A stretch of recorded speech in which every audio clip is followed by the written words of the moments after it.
Hi there, I'm Emily Goldberg, a genetic counselor with JScreen. Today we're talking about something that comes up when families have a history of colorectal or endometrial cancer. How do you test for Lynch syndrome? Lynch syndrome testing is widely available and relatively straightforward, but let me walk you through how it actually works. Genetic testing using either a blood or saliva sample looks directly at your DNA and examines the specific genes associated with Lynch syndrome: MLH1, MSH2, MSH6, PMS2, and EPCAM. Identifying a mutation in one of these genes confirms a diagnosis of Lynch syndrome. For some individuals diagnosed with colorectal or endometrial cancer, tumor testing can identify characteristics of Lynch syndrome, which can then guide us towards confirmatory genetic testing. So who should consider Lynch syndrome testing? If you have a personal or family history of colorectal or endometrial cancer diagnosed before age 50, that's a strong indicator.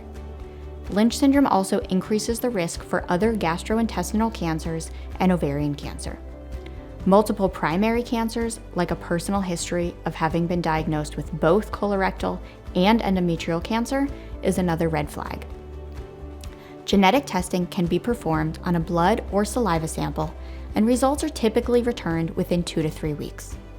If a mutation is found and confirms a diagnosis of Lynch syndrome, we'll discuss increased screening recommendations for you and testing options for your family members.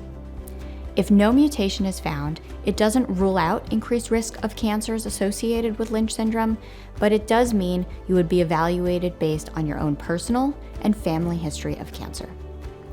Testing positive for Lynch syndrome isn't necessarily something to fear. Testing can provide valuable information that can be life-saving.